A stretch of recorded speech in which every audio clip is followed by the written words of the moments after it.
So what is going on, guys? Chris here, bringing you a video. And so I was on YouTube today and I came across a couple videos that I thought were pretty informational. It's a channel I follow. It's called Yellow Douchebag. A lot of Mustang owners probably know who this guy is. He tunes Mustangs, so he's pretty knowledgeable, and he works in the field of tuning Coyote swaps and stuff like that. So the main part of this video is the Coyote swap do's and don'ts on a SN95 body, or if you want to call it a new Edge, from 94 to 04. So as many of you know that follow this channel, I have an 01 Coyote swapped Mustang, and it is tuned by VMP and tuned by Alex. So in this video that I was watching, by him, he pretty much was laying out kind of the do and don't, and the don't was on a kind of like a different video, which I understand where he's coming from and how he's pretty much just kind of give people knowledge and advice on where to go and what not to do. Now, I try to answer as many questions possible, and I can't answer them all. I don't have the answer to everything, and I'm sorry about that if I'm not answering all the questions, but at the same time, I try to give the best answer possible from what I know. And sometimes I'll even Google the question myself, and I'll look for the answer to be as helpful as I can. So that's primarily why I kind of started this channel, was to kind of give insight on the Coyote swap itself. Now, relaying back to kind of the do's and don'ts. So I will give kind of a couple examples on the do and then the don't for the same subject of matter. So the first thing to do is kind of sourcing parts where you can find a motor or transmission. Now, any Tremec transmission works with these swaps, and then you have the automatics as well. So if you're looking for a manual, I recommend, honestly, it's kind of the 3050 or 3550. LMR did the video on the orange, or I think it was orange or red Cobra, and they did a Coyote swap, and they ran a 3550, which is a 5-speed transmission. And then I've seen people do a T45, I've seen the 3650, which I have, and of course the famous T56, which is a little money. If I were to do it, I would do a T56, honestly. If you want a manual, spend the money instead of having a 3650 or something built, because eventually if you're pushing higher power, I'd say at least over 450, 500, 3650s are good transmissions for what they are, but best case scenario, a T56, you wouldn't have to have the headache of it blown up. Now, a T56 holding up versus the 3650, if you're definitely pushing high horsepower numbers or going to the track a lot with your car. Now, in my case, I just kind of daily my car more, and then sometimes take it to the track, and I've been pretty fortunate so far. But so the do is, those are the transmissions that work, and motor-wise, you can find, salvage yards if you don't want to spend money on a brand new motor.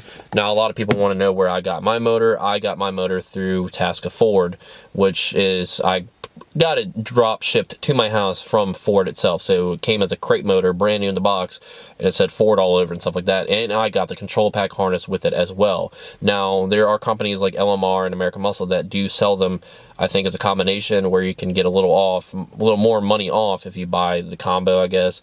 And that's what I did through Tasca Ford. Now, the don'ts are, so you can always buy a motor salvage, even a transmission, but you want to be careful where you are buying them from. You can always Google search to see kind of the reviews of the company you're buying from, or you can go word of mouth on forums and see. Usually a lot of people dealing with Coyote swaps or LS swaps that sell both motors. A lot of these companies like MPS Salvage or Parts Farm are pretty good places to buy from. They sell dropout motors. You can actually get an F-150 motor really cheap, upgrade the cams and stuff in it, and have near the same power and torque as a Mustang. But you just want to be careful where you buy motors and stuff from, salvage yards that you know nothing about, that maybe other people don't know anything about, because you never know what you might get. They could say, oh yeah, you'll get the control pack harness with it, and you don't. Or the motor runs, and then you go to put it in, and then you got a ticking, or the motor doesn't even turn over at all. Now, you don't want to go through the headache and try to get your refund or money and hassle back, so I would just look to, see some feedback from them and go from there. Now, another thing is, from this video that I saw Alex post, was kind of it makes a lot of sense. You know, people ask a lot of questions on forums. You know, people search on YouTube for the answer. Google, you're typing in on Google, you know, to find this answer, or you're typing in on Google the question to see what comes up usually, you know, if it brings YouTube up or if it brings a forum up. A lot of times, if you actually type in the full question, you will get like forums that will bring it up.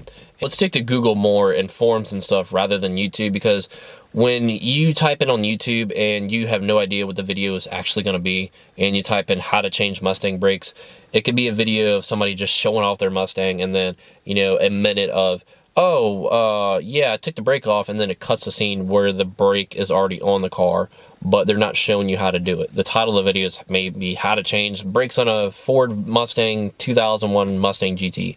And it just shows you that clip, and he spent 5 minutes of the rest of the video talking about how great his taillights are and what he's going to do with the Plasti Dip and his Plasti Dip spoiler, and how he's going to lower his car on cheap-ass eBay springs and throw some bullets on it like every, you know, ordinary Mustang, I guess. So sometimes you just have to be careful what you see, and a lot of people don't know, and I'm not saying a lot of people, but kind of the majority, that if you're looking on YouTube, sometimes you're not going to find the right answer that you want.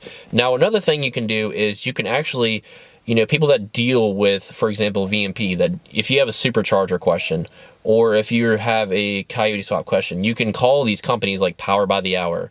Or if you have a suspension question, you can call companies like BMR, UPR, or VMP Performance. And these guys are, you know, they spend their day, that is their job, to find the knowledge. You know, when these new cars come out, or the old cars, and these questions come up, they find the answers. That's what they're there for. And, you know, a lot of the times they'll sell the product as well that you might be looking for suspension wise, and you could just buy it on the phone. Or, you know, if you're looking for, so if you're doing a Coyote swap and you have questions, you know, Power by the Hour is a really good source to call, and these guys have great advice, and they sell the parts that you need. Or if you just need to know how to do something, you know, they will tell you pretty much what to do, because they deal with these cars every single day. They're not, you know, some jackass Amazon company or something like that. Not knocking Amazon, but they're not some jackass behind a desk that you go and, you know, you go to AutoZone and then you say, hey, well, I need windshield wipers for my car. And they're like, is that 4-wheel drive or 2-wheel drive? You know, just stupidity like that. A lot of times you'll get stuff like that. And then when you call, like when I called Advance a couple days ago, I needed a part for the Mustang. And then they said, another product specialist will be right with you. Usually when these people apply for, I'm not knocking anyone, but when these people apply for the job, they take a kind of like a 50-minute assessment test or whatever. And it's kind of like just basic knowledge on how to do things. And then you get an interview and then you get the job. So it's just, they know the basic stuff. If you're going to them to ask them questions about how swaps work, or a really detailed question, a lot of the times you're not going to get the right answer. So that is a good example. Find the people that know what they're talking about, call them, look on the forums and stuff like that, and that's how you'll find your answer. So on that note, guys, I'm going to end this video, but one more thing before I do. If you are doing a Coyote swap, a great website to see and check everything out, lmr.com or latemodelrestoration.com, whichever you want to call it, recently, a couple months ago, did a pretty good written up, detailed page on talking about everything that you will mainly need for a Coyote swap, and answers a lot of questions that people have. So definitely check them out. They are a really good website, and they sell a lot of the parts. I think majority of all the parts you need for the swap. Suspension, to electronic parts and oil, and even the motors and transmissions and all that good jazz. So I'm going to end it at this, guys. I hope every single one of you have a great day. Stay awesome. Make sure to subscribe for future content, and I will catch you guys in the next video. Have a great one.